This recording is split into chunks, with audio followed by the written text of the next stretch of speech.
हृदय का भाव है भक्ति। जीवन क्या है मेरा, ये है भक्ति। तो चुनाव भक्ति की राह का अगर किया है तो इस बात को समझ लें, इस बात को मान लें कि अपनी परिभाषाएं नहीं चल सकती। अपनी परिभाषाएं चल रही हैं तो कर्ता भाव मौजूद है, और भक्ति सिर्फ और सिर्फ जीवन से कर्ता भाव चले जाने का नाम है कि मैं हूं ही नहीं, आप। और ये चुनाव है। इन्होंने नहीं कहा कि समर्पण करो, इन्होंने नहीं कहा बात माननी पड़ेगी, इन्होंने नहीं कहा कि जबरदस्ती कुछ करो। ये तो यहां तक कहने लग गए हैं कि संगत में भी जबरदस्ती ना आओ, कारण इस आनंद के लिए आओ, भक्ति के लिए आओ।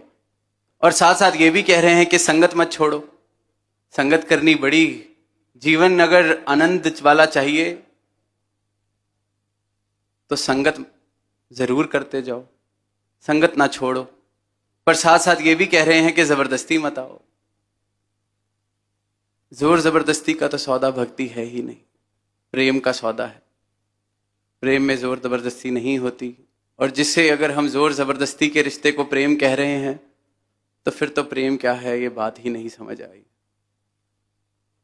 और दुनिया के मालिक के साथ रिश्ता बनाना है तो ये अपनी मर्जी से ही बनना चाहिए। तभी इन्होंने हमें स्वतंत्र किया है, तभी ये जीवन दिया है। भक्ति एक चुनाव है, भक्ति जीवन जीने का एक ढंग है। और जब ये चुनाव कर लिया तो फिर वहां अपनी मैं नहीं रहती। ये ऐसा एक चुनाव है जो मेरे जीवन का आखिरी चुनाव हो।